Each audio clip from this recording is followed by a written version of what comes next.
গুপগড় ecotourism park Medinipur শহরবাসীর কাছে একটা আবেগ। শহর থেকে প্রায় 4-5 কিলোমিটার দূরে অবস্থিত এই পার্কটি কংসাবতী নদীর তীরে অবস্থিত। সেগুন, নিম আর সোনাঝুরি গাছে ঢাকা। আজ এই পার্কটিতেই ছিল আমাদের কলেজ থেকে একটা ছোট্টখাটো পিকনিকের আয়োজন। আমরা তিনজন তাই স্কুটি নিয়ে বেরিয়ে পড়লাম পিকনিক যাওয়ার উদ্দেশ্যে।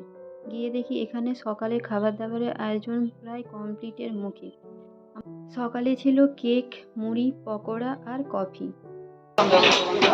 এটা কি হচ্ছে? দেখ আমার ফোনের সামনে সামনে দিচ্ছে। এটা কি আমাকে দিচ্ছে? এটা কি মেরা? শুধু মুড়ি, লঙ্কাও নাই, কিছুই নেই। তুমি দিচ্ছ কেন? আমরা নিয়ে নিচ্ছি। এইদিকে তুলো, কেক খাওয়াচ্ছি।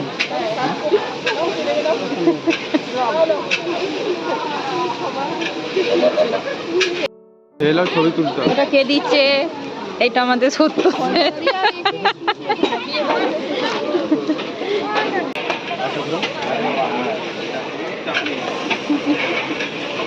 সবাই মিলে আমরা এখানে মুড়ি আর কফি খেতে খেতে একটু আড্ডা মারছিলাম। সঙ্গে ছিল শুভশ্রী আর নেহা। কিনতে গেছে। রান্না যেরকম চলছে চলুক, আমরা বেরিয়ে পড়লাম গোটা পার্কটা ঘুরে দেখার উদ্দেশ্যে সবাই মিলে। একটু ঘোরাঘুরি, সাথে একটু ফটো তোলা, এই আর কি।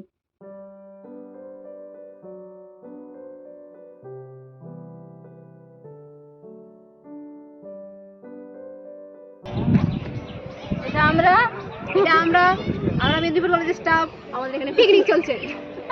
আর কি হচ্ছে? কি অপূর্ব সুন্দর এই গাঁদা ফুলের জায়গাটা না, আমার তো খুবই ভালো লেগেছিল। মনে হচ্ছিল এখানেই সারাদিন কাটিয়ে দিই। আর এখানেও আমাদের সব স্টাফেদের চলছিল ফটো সেশন।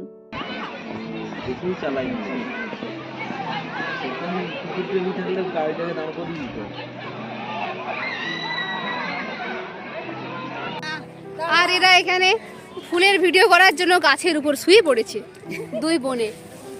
আহা হা। হ্যাঁ, আমরা এই ফুলটার ভিডিও করার জন্য প্রায় শুয়ে পড়েছিলাম। আমার খুব ফেভারিট একটি ফুল। আর এখানে আমি আমার একটু ভিডিও করে নিয়েছিলাম ফুলেদের সাথে।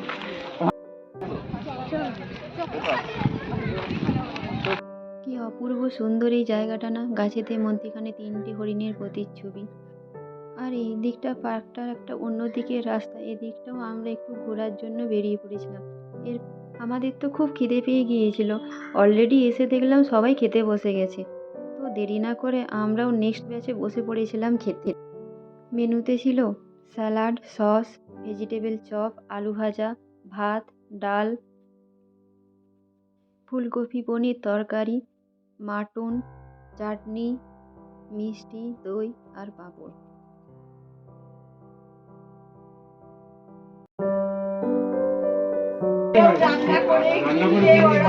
করলে হবে, কেন হবে?